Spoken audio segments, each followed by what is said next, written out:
नमस्कार, सुप्रभात। स्वागत सबरंग कार्यक्रम में आप सभी प्यारे प्यारे दर्शकों का एक बार पुनः बहुत सारी सुंदर सुंदर बातें लेकर पुनः उपस्थित हुआ हूँ आप सबके सम्मुख, और हम अगले कुछ पल साथ साथ रहकर उन बातों का आनंद लेंगे जो जीवन के लिए बहुत बहुत उपयोगी हैं। एक प्रेरक सा प्रसंग कथा ही है मित्रों। गांव में अकाल पड़ा। सेठ जी को लगा कि गांव के बच्चे भूखे हैं, मैं इनके लिए रोटी की व्यवस्था करूं। रोटियां बनाई जाती थीं रोज़ ही, बड़ी रोटियां, छोटी रोटियां। बड़ी रोटी के लिए सभी बच्चे बहुत ही भागम भाग किया करते थे। आपाधापी मच जाती थी कि मुझे बड़ी रोटी चाहिए, छोटी नहीं चाहिए। एक छोटी सी बच्ची किनारे खड़ी रहती थी और छोटी रोटी लेकर के ही लास्ट में घर चली जाया करती थी। कई दिन हुए। एक दिन जब वो घर गई, रोटी उसने तोड़ा तो देखा सोने की मोहर है उसमें। माँ ने कहा जाओ इसे मालिक को देकर आओ। जब देने गई तो उसकी सच्चाई को देखकर, उसकी संतोषप्रद स्थिति को देखकर सेठ जी ने उसे अपनी धर्मपुत्री बना लिया और उसकी माँ के लिए भी मासिक वेतन तय कर दिया।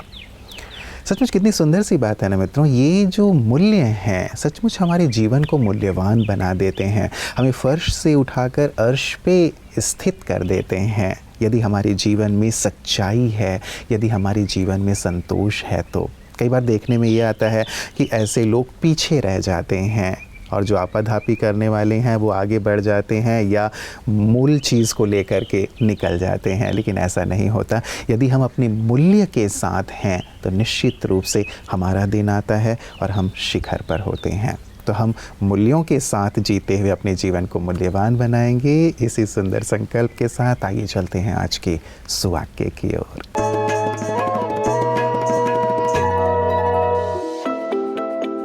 दयालु बनो, कमजोर नहीं, ज्ञानी बनो, अहंकारी नहीं। लोगों की मदद करना, किसी का सहारा बनना आजकल के ज़माने में बहुत दुर्लभ गुण है। लेकिन यह गुण जिसको प्राप्त है वो दुआओं का अधिकारी बनता है। इसका दूसरा पक्ष यह है कि कभी कभी एक दयालु व्यक्ति का फायदा उठाया जाता है, यह सोचकर कि यह तो हमेशा हाजिर है और इससे तो कुछ भी करवाया जा सकता है। चलिए एक और परिस्थिति का मूल्यांकन किया जाए। कभी कभी देखा गया है कि ज्ञान जो जीवन को उज्जवल करता है वो अहंकार रूपी अंधकार से दब के रह जाता है। जो ज्ञानी होता है वो पिपासु होता है और किसी भी परिस्थिति या मनुष्य से ज्ञान लेने में हमेशा इच्छुक होता है। वो कभी भी यह सोच पोषित नहीं करेगा कि मैं सर्वज्ञानी हूँ। इन दोनों परिस्थितियों में संतुलन बनाए रखने का तरीका है कि हम जानें कि कौन सी परिस्थिति में कैसा आचरण करना चाहिए। परखने की उस कला को सीखें ताकि न हम खुद मायूस हों और ना ही औरों को मायूस करें। मित्रों, प्रतिदिन हम आपके लिए आपकी सेहत आपके हाथ लेकर आते हैं, जिसमें आपको सेहत से जुड़ी हुई बहुत सुंदर सुंदर बातें प्राप्त होती हैं। आपके पास भी बहुत सुंदर जानकारियां होती हैं, हमें पता है, और कई बार आप उन्हें साझा भी करते हैं। आज भी हमारे पास कोलकाता से विकास जी ने बहुत सुंदर बातें भेजी हैं जो मैं आपके सामने रखना चाहता हूं। उन्होंने हमें 7 दवाइयां भेजी हैं जो संपूर्ण स्वास्थ्य के लिए बहुत ज़रूरी हैं, हम सब के लिए बहुत बहुत ज़रूरी चीज़। इसीलिए मुझे लगा कि आपके साथ साझा करूं।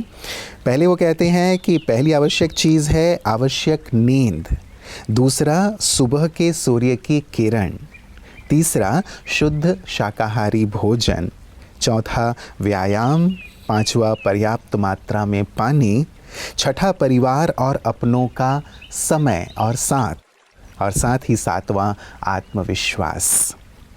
कितनी सुंदर 7 दवाइयाँ हैं, सचमुच हम सब के लिए बहुत बहुत आवश्यक। बहुत बहुत शुक्रिया विकास जी आपका, आपने बहुत प्यारी 7 दवाइयाँ हमारे लिए भेजी हैं। ज़रूर हमारे सभी दर्शक इसे अपने जीवन में शामिल करेंगे और संपूर्ण स्वास्थ्य का आनंद लेंगे।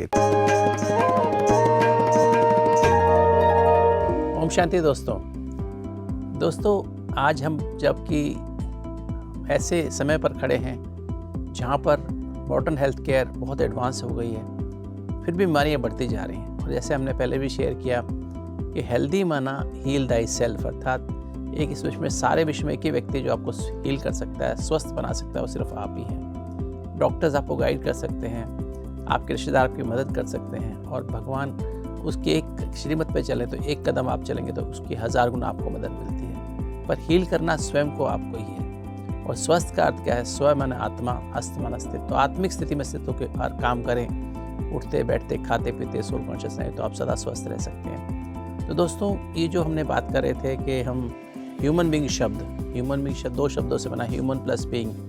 ह्यूमन शब्द ह्यूमस से ड्राइव हुआ है, लैटिन वर्ड है, इसका अर्थ है सॉइल, और बीइंग माना लाइफ फोर्स, उसका मतलब है सोल। तो सोल हमारा इनर सेल्फ है और हमारा जो सॉइल है वो आउटर सेल्फ है। तो दोस्तों, जब हम सोल कॉन्शियस होते हैं दोस्तों, तो सोल कॉन्शियस जो है वो एक, उसमें हम फुल प्रूफ सिक्योरिटी महसूस करते हैं, क्योंकि आत्मा अजर अमर अविनाशी है। आत्मा का विनाश नहीं होता है, आत्मा शाश्वत है, जन्म मरण से परे है। कि तो और फुल प्रूफ सिक्योरिटी के साथ साथ हम फुल फ्लो ऑफ लव महसूस करते हैं, क्योंकि आत्मा सदा ही है। शरीर छोड़ती है, आत्मा एक शरीर छोड़ती है, दूसरा लेती है, पर शरीर का जन्म मरण होता है, किंतु आत्मा सदा अविनाशी है। और जैसे जैसे हम फुल प्रूफ सिक्योरिटी है और हम फुल स्टेबिलिटी है, तो आत्मा के 7 नेचुरल गुण हैं, जो उसमें 7 गुण अगर उसका फार्मूला यूज़ करें, जैसे हम अगर आग की भट्टी के पास जाएं तो वह गर्मी अपने आप महसूस होती है, और जब हम पानी की झील के पास ठंडक महसूस होती है। तो आत्मा के 7 गुण हैं। इंग्लिश में उसका फार्मूला हम याद कर सकते हैं, KPP-LHBP, KP square low high blood pressure, K means ज्ञान, नॉलेज। जितना अधिक हम ज्ञान का अभ्यास करते हैं, ABCD का अभ्यास करते हैं, उतना अधिक हम प्योरिटी अर्थात पवित्रता की अनुभूति करते हैं। इस आत्मा का दूसरा गुण है इनेट एनर्जी है। फिर शांति अर्थात हम वर्तमान में टिक जाते हैं। शांति से प्रेम पैदा, अर्थात सबको हम एक्सेप्ट करना सीख जाते हैं, और प्रेम से हम अतीन्द्रिय सुख की अनुभूति करते हैं, और अतीन्द्रिय सुख से आनंद की अनुभूति करते हैं। और जब आनंद की स्थिति में होते हैं तो हमारे अशक्तियाँ हमारे अंदर आ जाती हैं। तो 7 एनर्जी से आत्मा भरपूर हो जाती है। इसको हम बोलते हैं सतो प्रधान। सतो प्रधान शब्द आया है 7, सतो बना 7, प्रधान भरपूर। 7 आत्मा जब 7 एनर्जी से भरपूर है तो आत्मा अपने आप में स्वस्थ महसूस करती है। ओम शांति। मित्रों, यही वक्त होता है दुआएं कमाने का, कि जब किसी को ज़रूरत है हम उनके साथ खड़े हों। मान लो मुझे तकलीफ़ है, कोई मेरे साथ खड़ा नहीं भी हुआ, लेकिन जब दूसरे को तकलीफ़ है और मैं सक्षम हूँ तो ज़रूर उनकी मुसीबत में काम आऊँ। इसे अपने जीवन में गांठ बांध करके रख लें, क्योंकि जब कभी आप दूसरों की ऐसे समय पे मदद करते हैं तो उनकी दुआएं तो आपको मिलती ही हैं, लेकिन ईश्वर का आशीष भी आपको प्राप्त होता है। तो यही तो सच्ची मानवता है।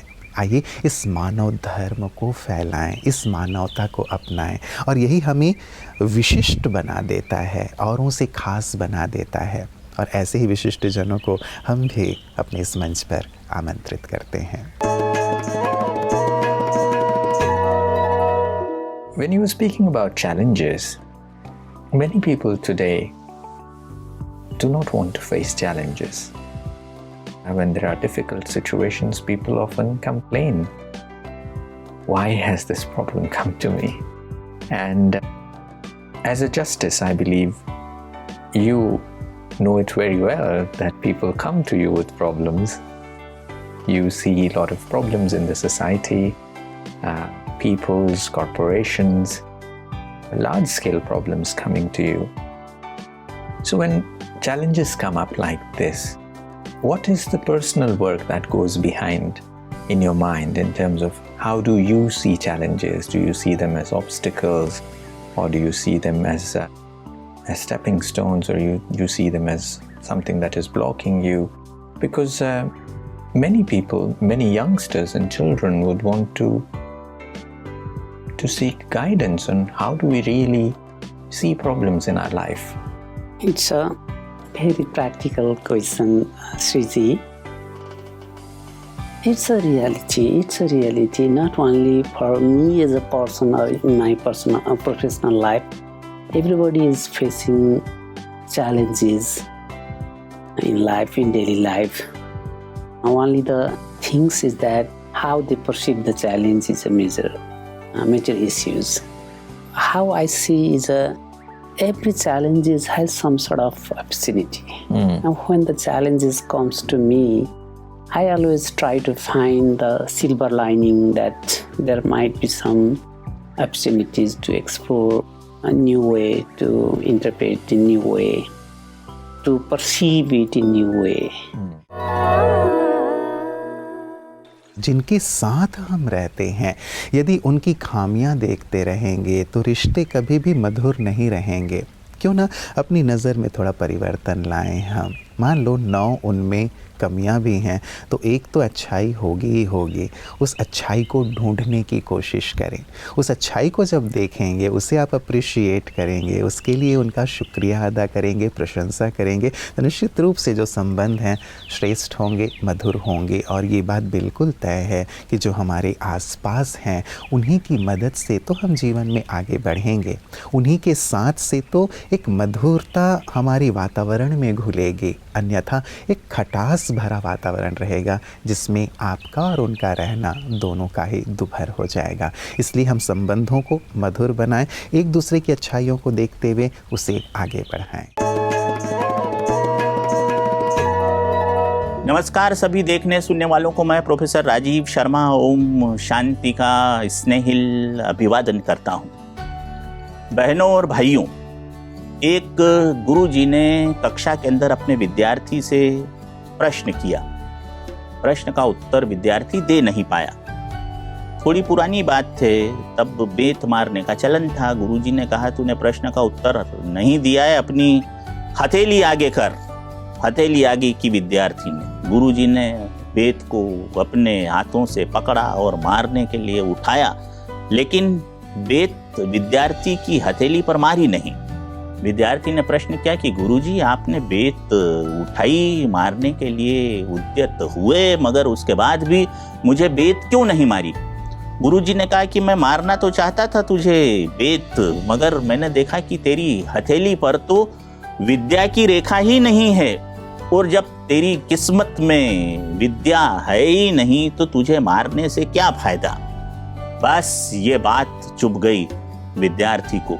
विद्यार्थी कक्षा से बाहर आया और जिस जगह पर, जिस हथेली के स्थान पर विद्या की रेखा होती है, उस रेखा को बनाने के लिए चाकू से उस विद्यार्थी ने अपनी हथेली चीर ली और कटी हुई हथेली लेकर वो गुरुजी के पास पहुंचा कि गुरुजी अब मेरी हथेली में विद्या की रेखा है, लगाइए बेत।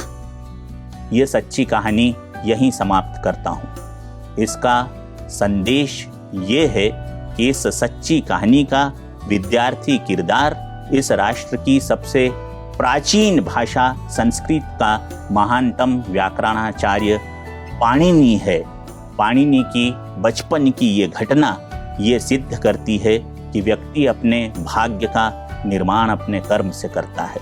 हम सत्कर्म करेंगे, सदाचरण करेंगे तो हमारा भाग्य भी सद के अनुकूल होगा। इसके विपरीत यदि हम कदाचरण करेंगे तो हमारा भाग्य सौभाग्य में नहीं दुर्भाग्य में परिवर्तित हो जाएगा। ओम शांति। एक बड़ी सी मशीनरी भी यदि एक छोटे से पुर्जे की कमी हो जाती है तो वो ठप हो जाती है, चलना बंद कर देती है। तो उस छोटे से पुर्जे की भी आवश्यकता है एक बड़ी सी मशीन को चलाने के लिए, सिस्टम को चलाने के लिए। वैसे ही हमारे जीवन में भी हर एक की अहमियत है। तो हर एक में महानता है, खूबियाँ हैं।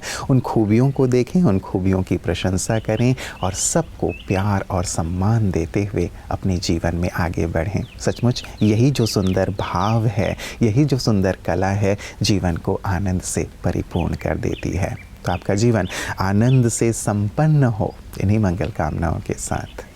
नमस्कार। ओम शांति।